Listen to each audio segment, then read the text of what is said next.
2. El hechizo del amor bajaba por la senda dando brincos, como si fuera una niña aunque, obviamente, era una mujer.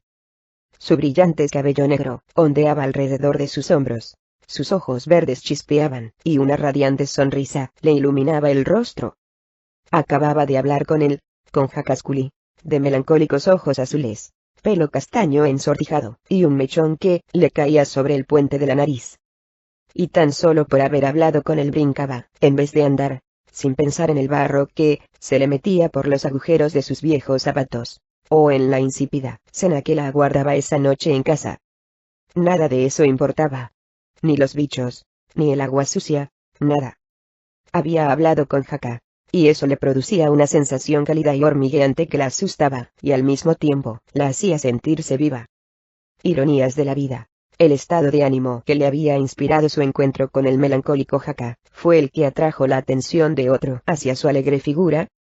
A sus 24 años, el corazón de Lord Feringalauc había palpitado con más fuerza a la vista de muchas mujeres, en su mayoría hijas de comerciantes cuyos padres buscaban otro puerto seguro al noroeste de Luskan.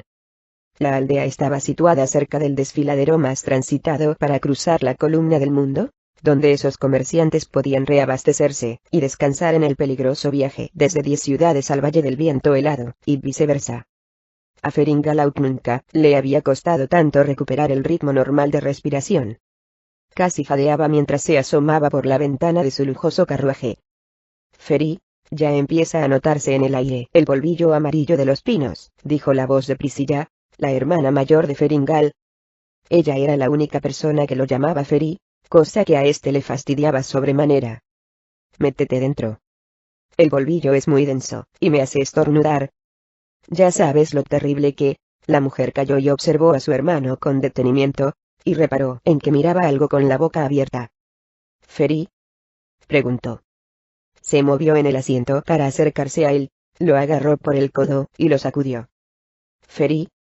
¿Quién es?, preguntó el Lord de Aukney, que no había oído a su hermana. ¿Quién es esa angelical criatura, el avatar de la diosa de la belleza, la imagen de los más puros deseos del hombre, la encarnación de la tentación? Priscilla empujó a un lado a su hermano, y sacó la cabeza por la ventana del carruaje. ¿Cómo? ¿Esa campesina?, preguntó incrédula con un tono de evidente desprecio. Tengo que saberlo, dijo Lord Feringal con voz melodiosa. Pegó de nuevo la cara al borde de la ventanilla, y fijó su penetrante mirada en la joven que brincaba por la vereda. La perdió de vista cuando el carruaje dobló una curva del camino. Feri, le reprendió Priscilla. La mujer hizo ademán de abofetear a su hermano pequeño, pero en el último instante se contuvo. El Lord de Aukney se sacudió la ensoñación provocada por el amor el tiempo suficiente para clavar en su hermana una mirada directa e incluso amenazante.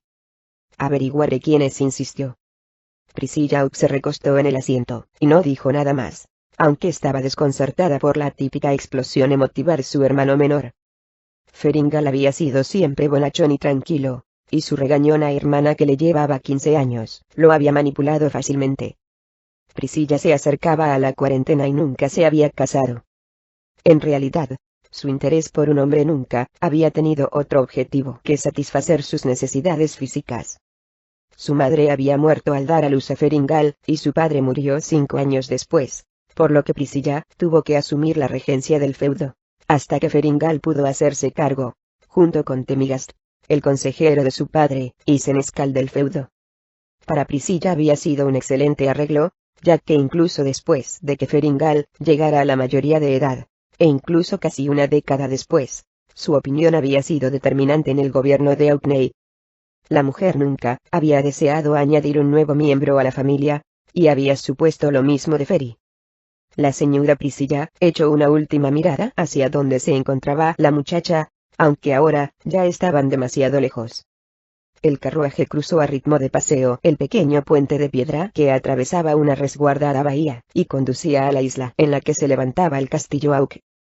Al igual que Aukney, una aldea de 200 habitantes que no solía figurar en ningún mapa, el castillo era bastante modesto. Contaba con una docena de habitaciones para la familia, y para Temigast, por supuesto, y otras 5, para la media docena de sirvientes, y los 10 soldados que servían en el castillo. 2 torres bajas y achaparradas reforzaban el castillo, al que solamente sacaban 5 metros, ya que el viento siempre soplaba con fuerza en Hautney.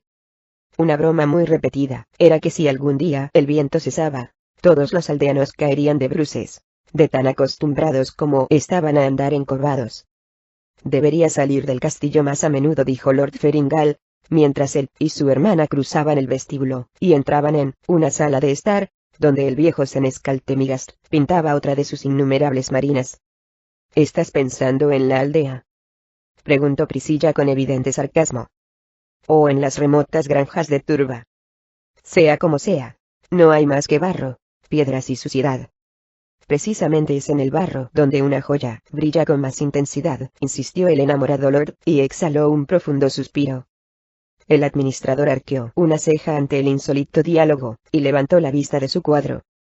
Temigast había pasado en aguas profundas la mayor parte de su juventud, y cuando llegó a Hautney unos 30 años antes ya era un hombre de mediana edad. Comparado con los aislados ciudadanos de Hautney, incluyendo a la familia gobernante, era un hombre de mundo, y no le había costado demasiado esfuerzo ganarse el aprecio del señor feudal, Lord Tristan Hawke, y ascender hasta el puesto de principal consejero y después de administrador. Su cosmopolitismo le fue muy útil en esa ocasión, pues se dio cuenta de que había motivado el suspiro de Ferringal, y comprendió sus implicaciones. No era más que una moza, protestó Priscilla. Una niña, y además sucia. Se dio cuenta de que Temigast seguía su conversación con gran interés, y lo miró en busca de apoyo. Me temo que Ferringal se ha prendado de una campesina. Nada más, y nada menos, explicó. El Lord de Hautney desea a una campesina sucia, y que huele mal. Vaya, vaya, respondió Temigast con fingido horror. En su opinión, y en la opinión de cualquier forastero, el Lord de Hautney era también poco más que un campesino. Se contaba una interesante historia al respecto. El castillo había sido construido hacía más de 600 años por la familia Dornegast, que gobernó los 2 primeros siglos. Después, los Hawke llegaron al poder mediante un matrimonio. ¿Pero qué gobernaban realmente? Hautney estaba al margen de las rutas comerciales, al sur del espolo más occidental de la columna del mundo. La mayoría de las caravanas de comerciantes que viajaban entre 10 ciudades y Luskan evitaba Hautney, y cruzaba las montañas por un paso más directo situado a muchos kilómetros al este. E incluso aquellos que no osaban enfrentarse a los peligros de ese paso desprotegido, preferían cruzar al este de Hautney, por otro paso en Undelstone, una ciudad con una población 6 veces mayor que la de Hautney, y donde podían encontrarse más y mejores suministros y artesanos. Pese a estar situada en la costa, Hautney estaba demasiado al norte de cualquier ruta comercial marítima. Excepcionalmente una nave, por lo común un barco de pesca de Firesear situado más al sur, que había sido sorprendido por una galera, y sufrido daños, ponía rumbo al pequeño puerto de Hautney.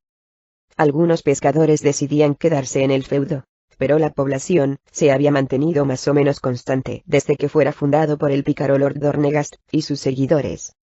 Estos se vieron obligados a huir de aguas profundas debido a una lucha por el poder que se libró entre las familias gobernantes de menor importancia. Debido en gran parte a los gnomos llegados de Undelstone, la población actual era de casi 200 almas, una cifra que nunca se había rebasado, aunque en algunos momentos había sido menos de la mitad. La mayor parte de los aldeanos estaban emparentados, y habitualmente por más de un vínculo, salvo, por supuesto, los Hawke, que solían contraer matrimonio con gente de fuera. ¿Por qué no buscas una esposa adecuada entre las familias de más linaje de Luskan?, preguntó Priscilla. ¿O podrías cerrar un trato favorable con algún comerciante acaudalado? No nos vendría nada mal una buena dote. ¿Esposa?, inquirió Temigast con una risita. ¿No nos estamos precipitando un poco? En absoluto, respondió Lord Ferringal, sin alterarse. La amó. Sé que la amó. Te has vuelto loco.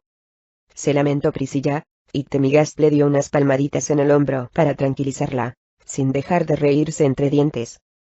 Por supuesto, que la amáis, milord, dijo el senescal, pero me temo que un noble raramente se casa solo por amor. Es un asunto de posición social, de establecer alianzas, y de aumentar las riquezas, explicó suavemente. Pero yo la amo, insistió el sorprendido lord. Entonces, hacedla vuestra amante, fue el razonable consejo de Temigast. Divertíos con ella. No hay duda de que un hombre de vuestra posición, merece hacerlo alguna vez. Feringal notaba un nudo en la garganta que le impedía hablar, por lo que clavó los tacones de sus botas en el suelo de piedra, y salió de la sala hacia sus aposentos hecho una furia. ¿Le diste un beso?, preguntó Tori, la menor de las hermanas Ganderlai, con una risita tonta. Tori tenía apenas 11 años y justo empezaba a darse cuenta de las diferencias entre los chicos y las chicas.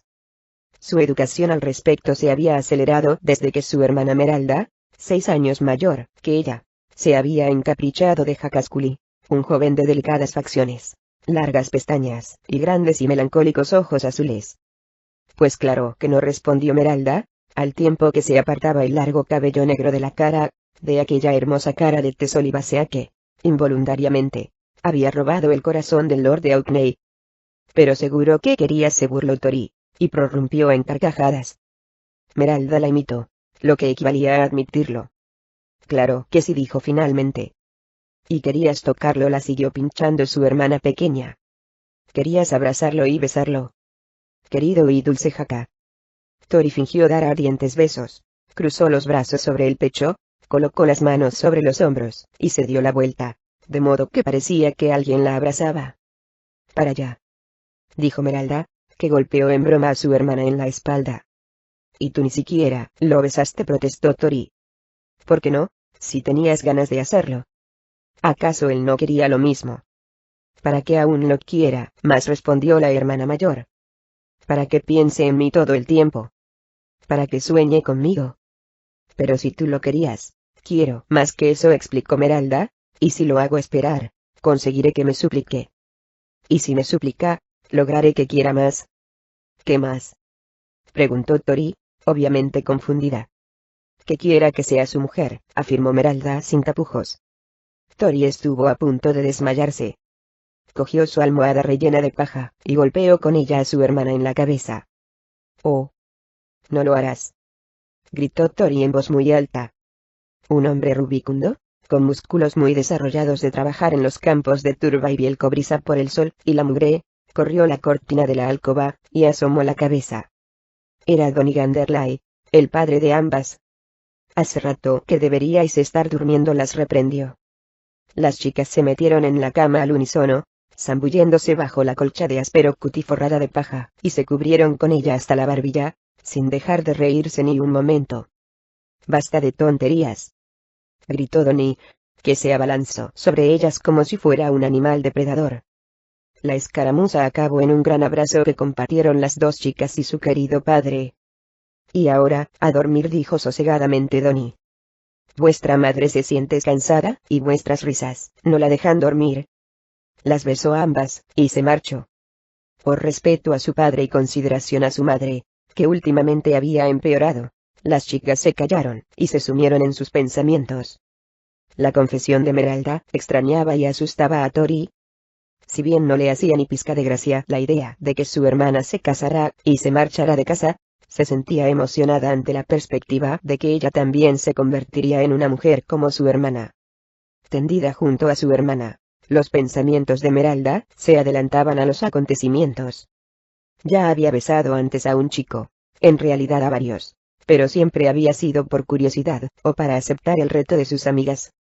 Aquella había sido la primera vez que había querido de verdad besar a alguien. ¿Y con qué anhelo? Deseaba besar a Hakasculi, pasar los dedos entre sus bucles castaños y después acariciarle sus suaves e imberbes mejillas, y que le acariciara su espeso pelo, y la cara, y Meralda se quedó dormida, y tuvo ardientes sueños. No muy lejos de allí, en un lecho mucho más cómodo, en una habitación con muchas menos corrientes de aire, Lord Ferengale se acurrucaba entre suaves almohadas de plumas. Anhelaba escapar, soñaba con llevarse a la campesina a un lugar en el que pudiera olvidarse de su asfixiante posición social, donde pudiera hacer lo que le apeteciera, sin interferencias de su hermana ni del viejo Temigast.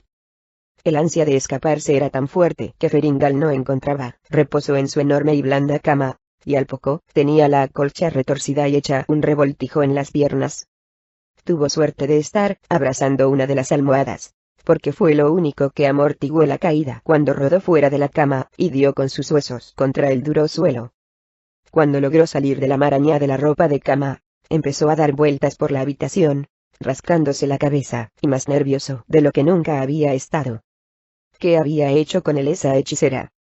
Necesito un vaso de leche caliente de cabra, musitó, pensando que eso lo calmaría, y lo ayudaría a conciliar el sueño. Feringal salió silenciosamente de su cuarto, y empezó a bajar las estrechas escaleras. A medio camino, oyó voces que venían de abajo. Se quedó quieto al reconocer la voz nasal de Priscilla, después la explosión de risa de su hermana y la voz más sibilante del viejo Temigast. A Feringal le pareció que había algo raro, un sexto sentido, le dijo que él era la causa de la diversión. Bajó sigilosamente hasta llegar por debajo del nivel del techo de la planta baja, y se agachó en las sombras contra la barandilla de madera. Vio a Priscilla sentada en el diván, tejiendo, y al viejo Temigast sentado enfrente de ella en una silla de respaldo, duro con una botella de whisky en la mano. Oh, pero yo la amo, gimió Priscilla, dejando de tejer para pasarse una mano por la frente en un gesto dramático. No puedo vivir sin ella. ¿Te las has arreglado muy bien hasta ahora?, replicó Temigast siguiéndole la broma. Pero estoy cansado, mi buen Temigast, protestó Priscilla, evidentemente remedando a su hermano. No puedes imaginarte lo cansado que es hacer el amor. Temigast se atragantó con la bebida, y Priscilla prorrumpió en carcajadas. Feringal no pudo aguantar más, y bajó rápidamente las escaleras lleno de ira. Basta. Basta, os digo. Bramó. Sobresaltados, los otros dos se volvieron hacia él, y se mordieron los labios, aunque Priscilla no pudo contener una última risotada. Lord Feringal la miró con el ceño fruncido. Tenía los puños apretados, y estaba lo más cerca de sufrir un ataque de rabia de lo que ninguno de ellos había visto en un hombre tan apacible.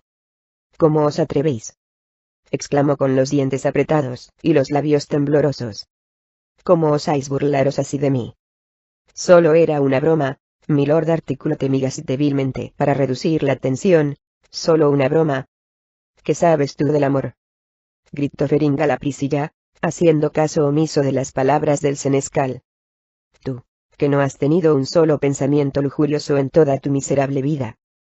Ni siquiera puedes imaginar qué se siente al yacer con un hombre, ¿verdad, hermanita? No sabes de la misa. La mitad, le espetó Priscilla, que apartó bruscamente la labor, e hizo ademán de levantarse. Pero Temigast se lo impidió agarrándole una rodilla con la mano. La mujer se calmó considerablemente, y la expresión del hombre era un claro recordatorio de que debía medir sus palabras para no revelar el secreto que compartían. Mi estimado Lord Feringal, empezó a decir Temigast en tono calmado, no hay nada malo en vuestros deseos. Muy al contrario. Yo los consideraría un signo de salud, aunque se hayan presentado un poco tarde. No dudo que vuestro corazón sufre por esa muchacha, pero os aseguro que no hay nada malo en hacerla vuestra querida. Desde luego, hay precedentes entre los anteriores lores de Orkney, y en la mayoría de reinos, me atrevería a decir. Feringal soltó un largo y profundo suspiro y meneó la cabeza, mientras Temigast seguía exponiendo su punto de vista. La amo, insistió. Es que no podéis entenderlo. Si ni siquiera la conoces, osó intervenir Priscilla. Seguro que recoge, turba con sus sucios dedos. Feringal dio un amenazador paso hacia ella, pero Temigast, que seguía ágil y rápido para su edad, se interpuso entre los hermanos, y empujó suavemente al joven hacia una silla. Yo os creo, Feringal. La amáis y deseáis rescatarla. Eso cogió a Feringal por sorpresa. ¿Rescatarla?, repitió sin comprender. Naturalmente, explicó Temigast. Vos sois el lord, el hombre más importante de Orkney, y solo vos tenéis el poder de elevar a esa muchacha campesina de su mísera posición. Feringal mantuvo su actitud perpleja durante un momento, pero después se mostró de acuerdo con Temigast, y asintió con entusiasmo. He visto casos así antes, dijo Temigast meneando la cabeza. Es un mal muy común entre los jóvenes lores. La necesidad de salvar a uno u otro campesino. Os pasará, milord, y estad tranquilo, porque disfrutaréis tanto como queráis de la compañía de esa joven. Envileces mis sentimientos, lo acusó Feringal. Me limito a decir la verdad, replicó al punto Temigast. No, insistió el joven lord. que sabe un carcamal como tú de mis sentimientos. Si sugieres algo así, es que nunca has amado a ninguna mujer. No puedes comprender el fuego que arde en mi interior. Aquellas palabras parecieron tocar un nervio sensible del viejo senescal, pero, por alguna razón, se serenó y apretó los labios con fuerza. Regresó a su silla, se sentó incómodamente, y clavó en Ferengale la mirada. El joven lord, que nunca se había sentido tan rebosante de vida, no se dejó amedrentar por aquella formidable mirada. No la haré, mi querida, afirmó con decisión. Eso nunca. Ella es la mujer que amaré siempre, la mujer que será mi esposa, la señora del castillo Auk. Ferry, gritó Priscilla. El joven lord, decidido esta vez a no doblegarse ante los deseos de su despótica hermana, dio media vuelta y se marchó para regresar al santuario de su alcoba. Procuró no correr, como solía hacer cada vez que tenía una pelea con su regañona hermana, sino que trató de adoptar un aire digno, una pose severa y regia. Se dio cuenta de que se había convertido en un hombre. Se ha vuelto loco, dijo Priscilla a Temigast cuando oyeron el ruido de la puerta de Ferengale al cerrarse. Solo ha visto a esa moza una vez, y de lejos. Sí, Temigast la oyó, no lo demostró. Tenaz. La mujer se deslizó del diván en el que estaba sentada, se arrodilló, y se aproximó al hombre. Solo la ha visto una vez, insistió, tratando de captar la atención de Temigast. A veces basta con eso, respondió él con tono melifluo. Priscilla se calmó y dirigió una dura mirada al hombre que secretamente había compartido su lecho desde que era una joven. Pero pese a su intimidad física, Temigast nunca había compartido su yo interior con Priscilla, excepto en una ocasión, cuando se refirió brevemente a su vida en aguas profundas antes de partir a Orkney. El senescal había cambiado de tema rápidamente, pero no, sin antes mencionar un nombre de mujer. Priscilla siempre se había preguntado si aquella mujer había significado para Temigast más de lo que dejaba entrever. Ahora se daba cuenta de que los juramentos de amor eterno de su hermano lo habían sumido en los recuerdos. La mujer se apartó de él, celosa, hirviendo de rabia, pero pronto se le pasó, como siempre, al recordar su buena estrella y los muchos placeres que tenía en su vida. Era posible que el pasado de Temigast hubiera suavizado su oposición a que Ferengale cortejara a la campesina, pero ella no acataría tan sumisamente la impetuosa decisión de su hermano. Durante muchos años, la vida en el castillo Auk había sido del agrado de Priscilla, y lo último que quería era tener alrededor a una campesina, y quizá también a su maloliente familia campesina. Temigast se retiró al poco rato, después de rechazar la invitación de Priscilla para compartir su lecho. Los pensamientos del viejo Temigast retrocedieron muchas décadas para rememorar a una mujer que le robó el corazón, pero que murió muy joven, y le dejó un legado de amargura y cinismo que seguía arrastrando. Temigast no había captado la profundidad de aquellos sentimientos hasta que se dio cuenta de que dudaba de los evidentes sentimientos de Lord Ferengale. Qué viejo infeliz se creyó en esos momentos. Tomó asiento en una silla, junto a la estrecha ventana desde la que se dominaba el puerto de Orkney. En el cielo estrellado la luna había desaparecido ya, y la negrura de las frías aguas solo se veía interrumpida por las espumeantes crestas. Al igual que Priscilla, Temigast nunca había visto a su joven señor tan animado y agitado, tan rebosante de ardor y de vida.